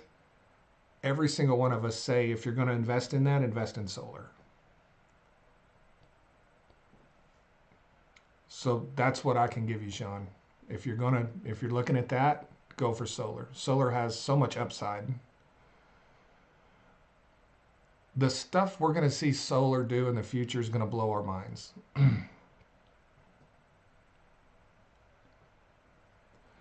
Imagine, here's how I like to sometimes explain this to people.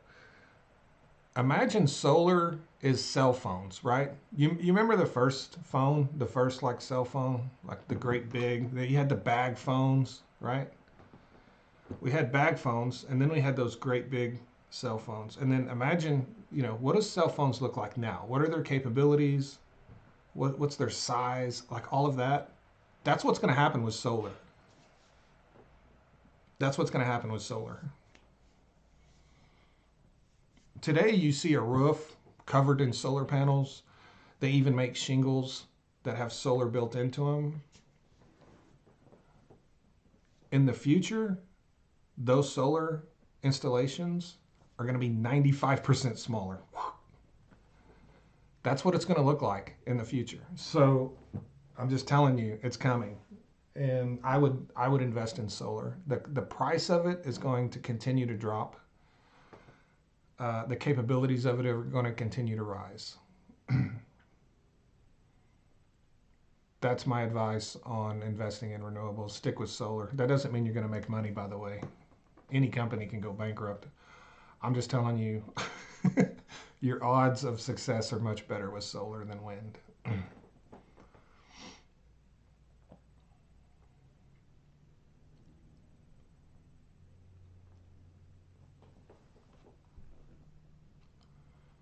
How close is coal to being abolished? We used more coal on this planet in 2024 than we've ever used in history.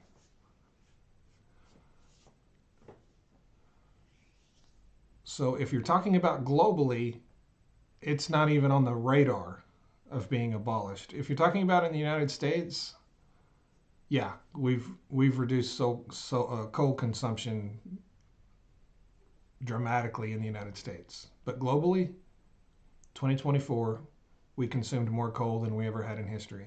And I expect that to continue.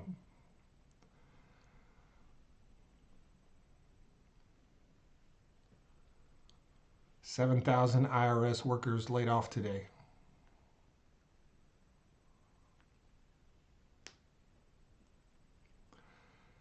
It's going to be a long time before it's completely abolished. Certainly not going to happen under the Trump administration. A lot of that will depend on who is running our government in the future. You know, we still consume a fair amount of coal in the United States, not near as much as we used to, but I think it's really going to be a long time. And honestly, one thing we do in this country is if there's something we don't like, we knock it down to a level, but it's almost like we never fully get rid of it. There's always some of it still around. That's probably going to be the case with coal.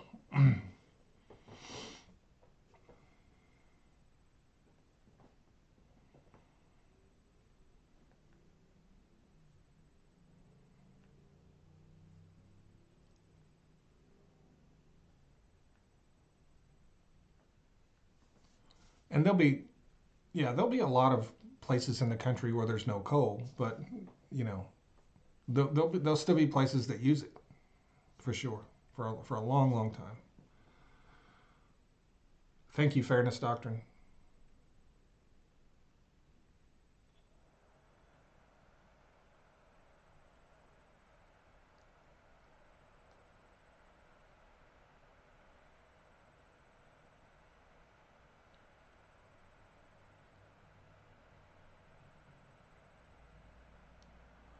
Yeah, right before tax time.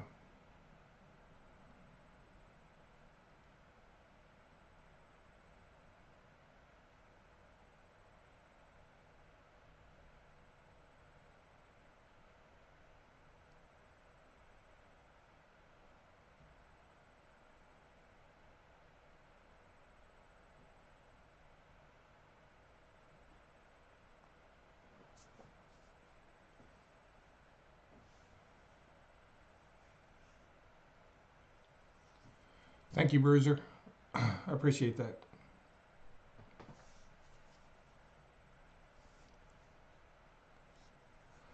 One thing we're going to see in the future, you have to consider. There's a lot of countries in the world that are currently in their early development phase, and a lot of those places will rely heavily on cheap energy like coal for many years to come. These emerging economies, these developing nations, they can't afford to jump out and say, "Oh, we're just going to go with all renewables," right? It's typically your richer, more Western countries that can say, "Hey, we're going all renewables." Well, that's because they can afford it.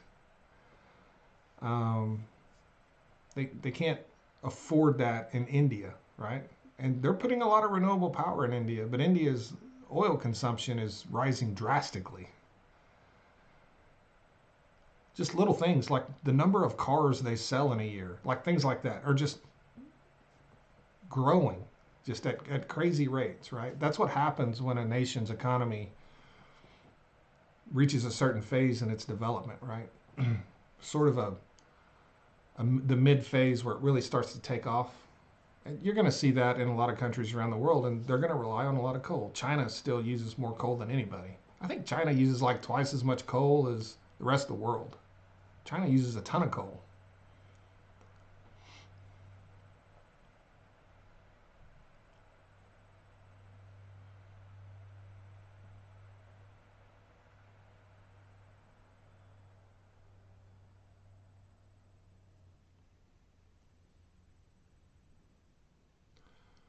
Rest of the world wants a taste of the good life, and good life means hydrocarbons. Yeah, pretty much. You got to have a ton of energy.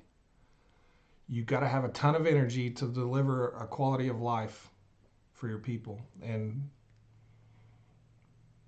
to have a ton of energy at this point, you got to have hydrocarbons.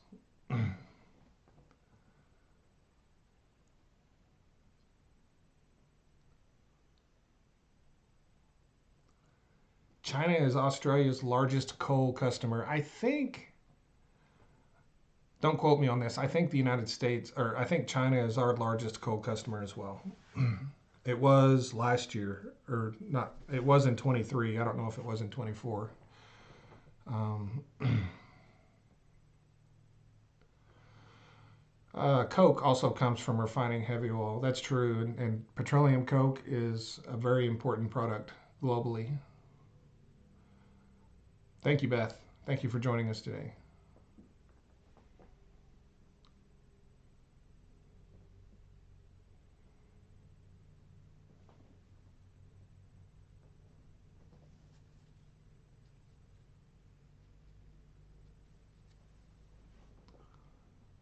Hydrocarbons are the most dense fuel. So energy density is something we don't talk about a lot. It's very important. Energy density is very important. How much energy can you produce with this thing, right? What's its energy density? And hydrocarbons have a high energy density. They just do. Energy density is very important. Stacy Baker, thank you so much. Thank you, Stacy. I appreciate that.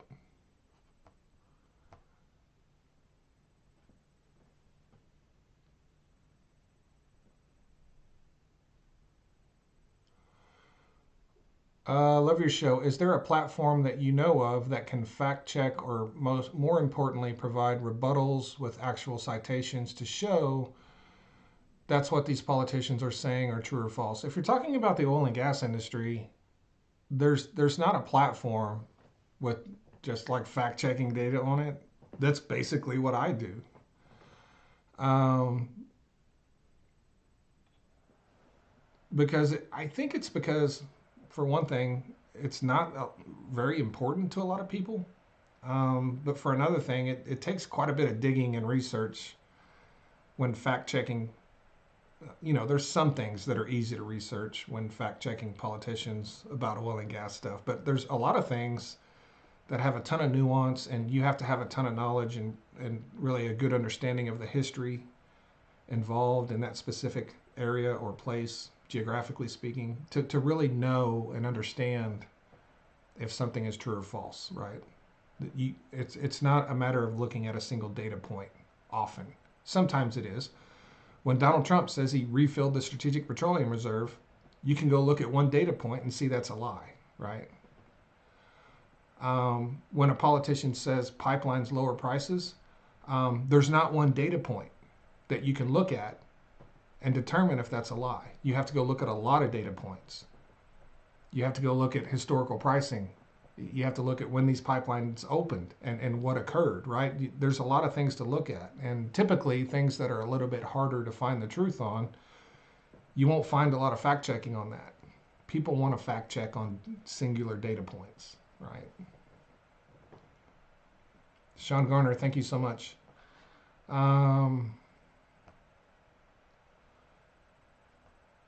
Garner with the super chat. Why hasn't there been a global explosion in horizontal drilling given how much it has helped us increase our production?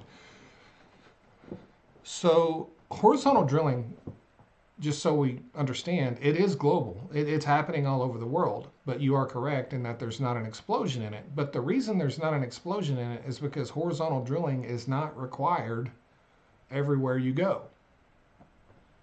You just don't need to do it in a lot of places. A lot of places, the source rock is different. The geology is different. The depth of the hydrocarbons is different. The porosity, the permeability, all of these things are different. At the end of the day, when you're drilling an oil well, you want to invest a certain amount of money and you want to get a certain amount of return. And if you can achieve all of those things without spending more money, then you will. And horizontal drilling is very expensive. Hydraulic fracturing is very expensive. These are very expensive, processes that we have to utilize to extract oil in the United States. They do some horizontal drilling in Saudi Arabia, but they don't have to. Most of their production comes from conventional wells where they don't horizontally drill because they don't need to spend the money to get the production from it, right? So every well is an investment, and they do what they need to do to get a good return on their investment. If you have oil a couple of thousand feet below your feet in what's called a high perm, in a high perm scenario where the oil freely flows through the rock, there's significant reservoir pressure and uplift, and there's large amounts of oil, then you don't need to drill a horizontal well, because the oil is going to flow from that far away anyway, right? You drill horizontally, if you drill out 2 miles on a horizontal well, you're doing that so you can reach those hydrocarbons. If you can reach them from where you are and not have to go that far out, you won't, because this is managing your investment, right? So the reason there hasn't been an explosion of it all over the world is because it's not needed all over the world. If the United States sat on reserves and the type of rock that is similar to Saudi Arabia, you never would have heard of horizontal drilling. It probably never even would have been invented. So what we do around the world to produce oil is just what we need to do, right? Thank you again for the super chat.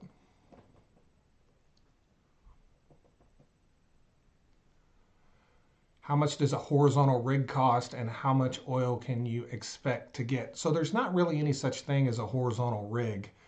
You know, pretty much any drilling rig can drill horizontal. That's you know, that's a matter of your downhole tools and the tools you're using to utilize in the wellbore to create, you know, your lateral section in the well. It's, you know, of course some rigs are better at it than others, but there's not really any such thing as a horizontal rig. But it costs significantly more depending on how far out you want to go horizontally, right? There's a certain cost per foot, and that changes drastically depending on where you are and how deep you're going and all that. But a horizontal well can easily cost 3 times as much as a conventional well. And when I say conventional well, I say a vertical hole, right? One hole straight down, no horizontal. Easily costs 3 times as much. That's just on the drilling side. The cost to complete that well, to hydraulically fracture it, are typically significantly more than the cost of drilling the well itself. So you could be looking at, you know, $8 to $10 million for a horizontal well that you could drill and complete for a couple of $1 million if it wasn't horizontal. So it's significantly more. But in the areas where we do it, you have significantly more production. So imagine you had a zone in your well. Say you had a 100-foot section of your well that you can produce hydrocarbons from. If you go through it just straight down, then you're only exposed to that 100 feet of it. But if you go through it sideways for 10,000 feet, now you're exposed to 10,000 feet of it instead of 100. Right? So you're boring through the source rock.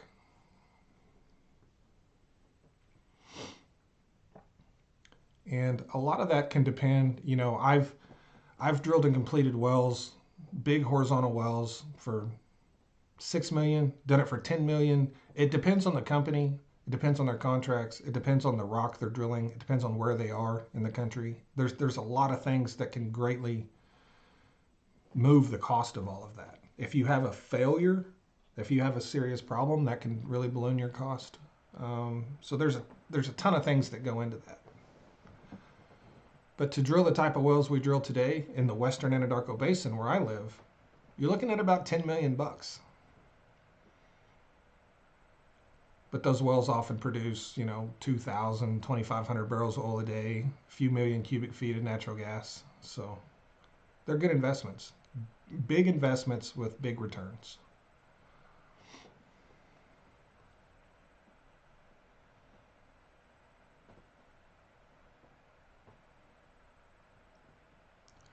Does the Marcellus Shale lay at an angle, or is it flat? So pretty much all geologic formations are at an angle. They're no different than the surface of the earth, right? You go up hills, you go down hills, you have peaks, valleys, you have mountains. Everything you see on the surface of the earth it's no different 10,000 feet below the earth. It just has more stuff on top of it, right? So if you're talking about a specific rock, yes, they all have angles. They all go up, down, different, you know. It's really no different.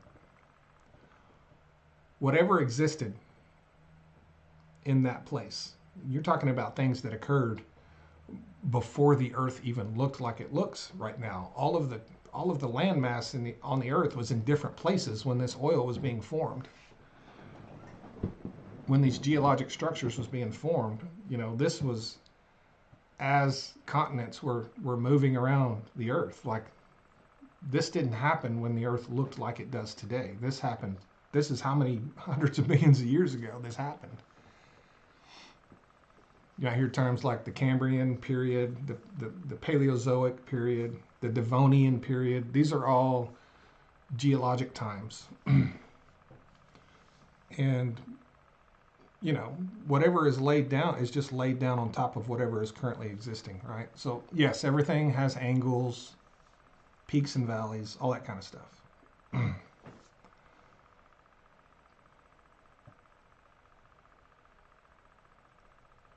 Are they still drilling in North Dakota? Yes, absolutely.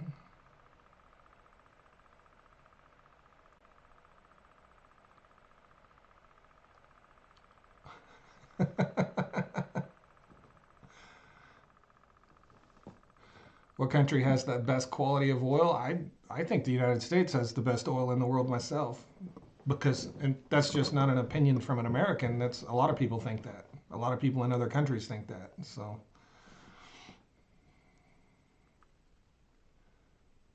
would you be able to drill through an asteroid? I don't know. That depends on what it's made out of. Well, if the whole thing is tungsten, you're not likely to drill through it. But, you know.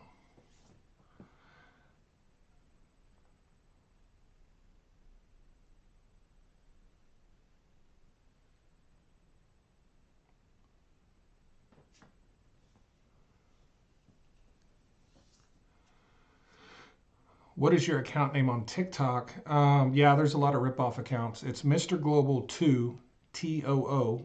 Mr. Global 2 is my account name. I think my follower count is around 710 to 715,000, somewhere in there. So if they don't have that many followers, then it's not me.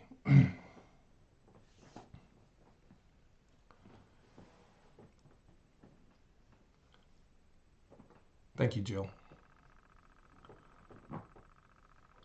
You're welcome. Is there a limited amount of oil on the planet? Yes. Yes. There is. 1,000%. And no, we can't get to all of it. We cannot get all of the oil we have. And no, we don't know how much we have.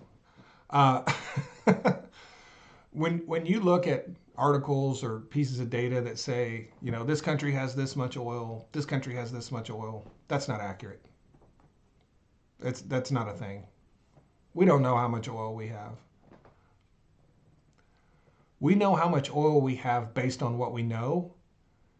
That doesn't factor into what we don't know. And there's a lot we don't know, right? So when you look at something, you might find one piece that says Venezuela has the most oil in the world, or Saudi Arabia, or the United States, because you can get different answers depending on who you ask. We don't really know. And when you see those numbers, a lot of them don't matter.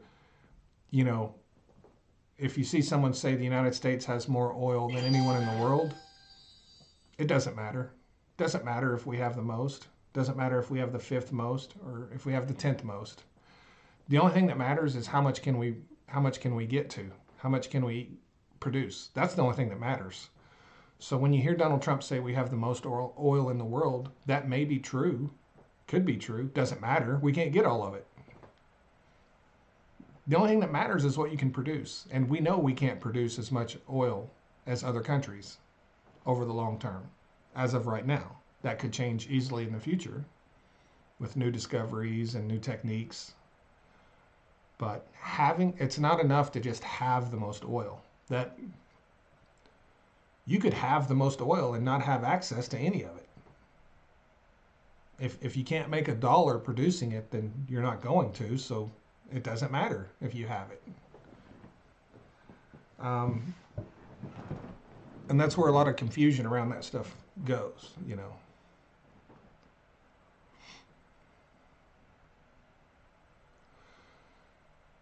Saudi has a few horizontal wells they drilled in the west near Jordan. Yeah, I know some people that worked on those.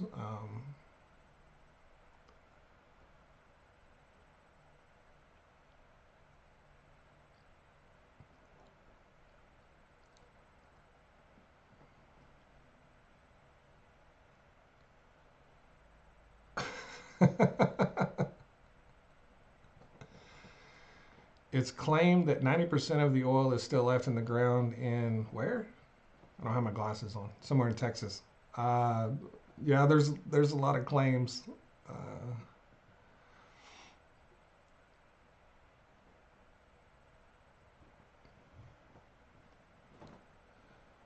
Gerald says the limit is the Earth's atmosphere.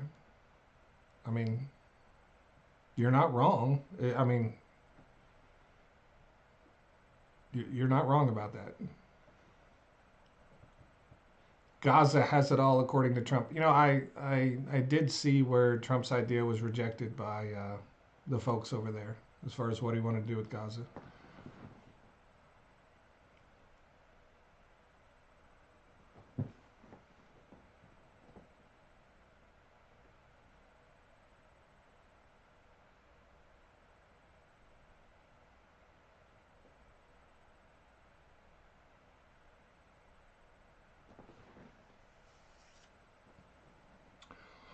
All right, everyone. Well, it's 4 o'clock. It's time for me to wrap it up and go. I got things to do. Thanks everyone so much for joining us again today. We'll be back tomorrow. Still trying to get Justin Rupel pinned down on a date for his interview.